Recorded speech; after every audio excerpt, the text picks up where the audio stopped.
my name is and I'm a psychotherapist, and I have a psycho-spiritual lens in my work, which means that I do see your traumas, I do see how you've developed, and I see what kind of potential and gifts you also have.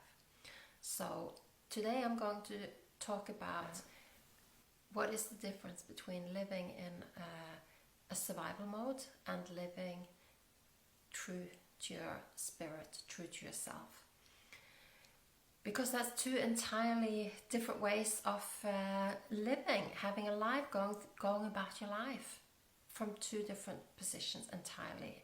And people don't even know most of the time that they are in a survival mode.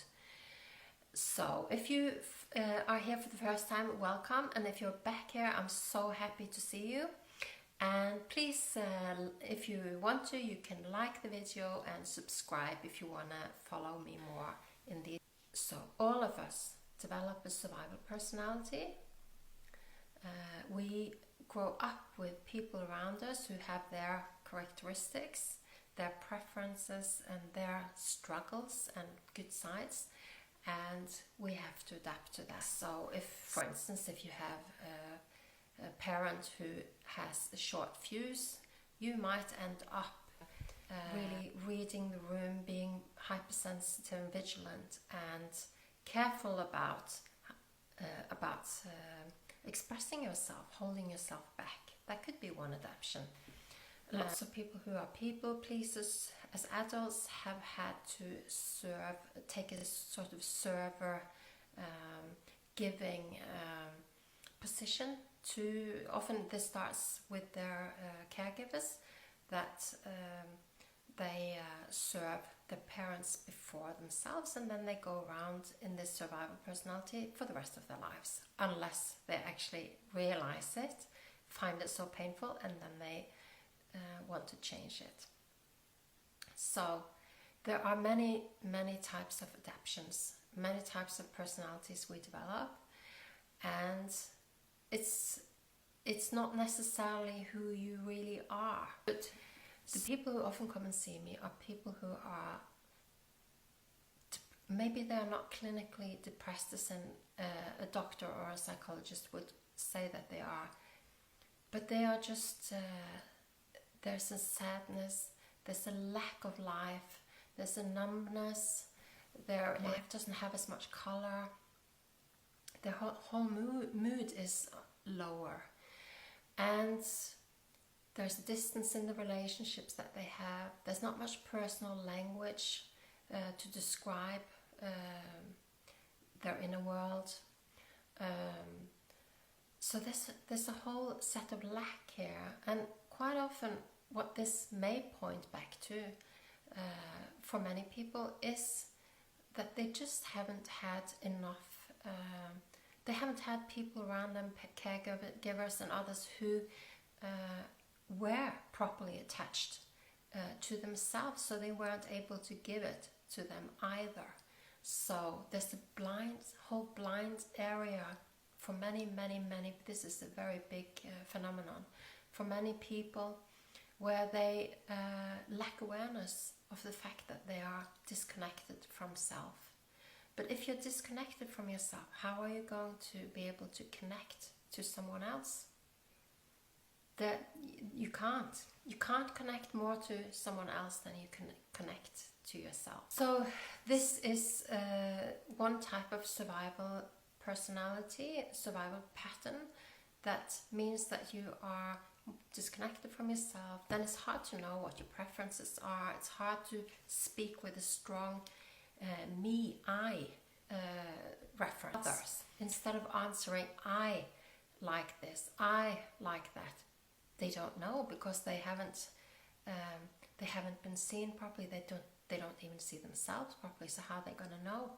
So maybe you recognize yourself in some of this, and if you do, there are ways that you can reconnect with yourself, because you have a true self inside of you, which is not to do with your family of origin and survival personality. It's who you really are deep inside. It's the gifts that you have in this lifetime. It's what you're meant to be doing in this you're meant to share. It's the truth of who you are. This is your true nature, your true self, and it's connected to your spiritual source. And if you're in your survival personality, it's really hard.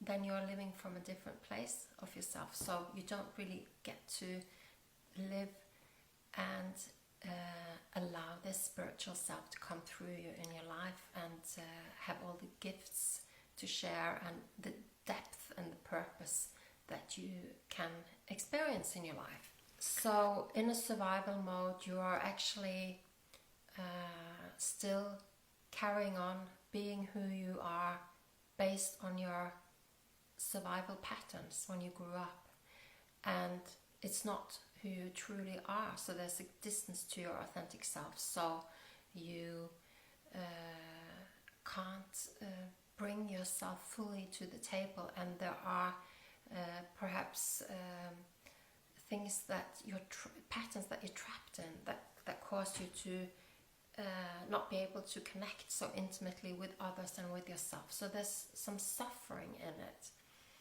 Whereas if you're living authentically and in connection with your true self and your source and spirit, that means you're relating as who you truly are.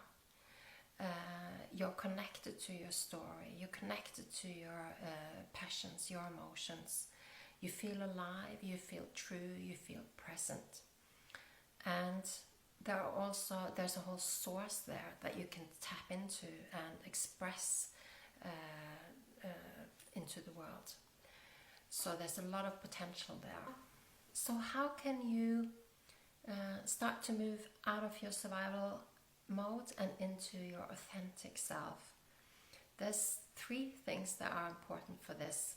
And one of them is to get the understanding. If you don't understand how this works, if you have never heard of a survival personality, well, how are you going to know what is going on? That's why I'm giving these videos, because it's very meaningful in direct approach with yourself. I use it in therapy sessions. People understand it when they hear about it, and so one thing you can do that I would suggest is subscribe to this channel. Then you will get more information about this, learn more and understand more. And the next part is looking at yourself, getting self-awareness. How does this thinking about how does this relate to you? What kind of circumstances have you adapted around? What kind of people, what kind of relationships, and what has this actually done to you? What are your relationship patterns today? How are things working for you in terms of knowing who you are, what your feelings are, reading other people, adapting in your life, feeling happy, or are you feeling depressed, numb, lost, disconnected and lonely? So becoming aware of it, whatever it is, even if it's painful, facing it and noticing it, so that you can actually go through it and come out on the other side in a place where it's much more connected to yourself. And the last thing is observe yourself in different situations. See how you react. When are your feelings running high? When do you get triggered? What is the trigger? Being self-observant.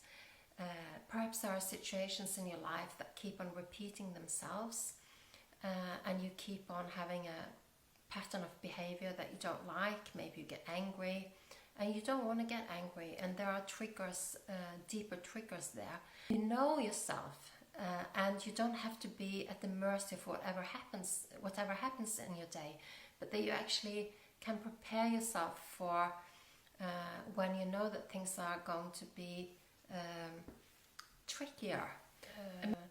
Sometimes it's good to avoid the situations which are difficult if you can. Other times, maybe not so much. But the thing is to start to form an awareness, understanding, and observations, so that you in a process over time can start to sort through this. So thank you for being here all to the end of the video. Please subscribe if you found this helpful, or like the video, and I'd really love it if you comment and let me know what you're wondering about, so that I can create videos that mean something and that help you. And if you want to be closer to me and in my world, you are very welcome. There is a link underneath this video that you can click on, and then there is you can sign up to get news from me on your email, and I will tell you about videos that I'm making and different kind of things that will be helpful for you. So thank you very much, and see you soon. Bye bye.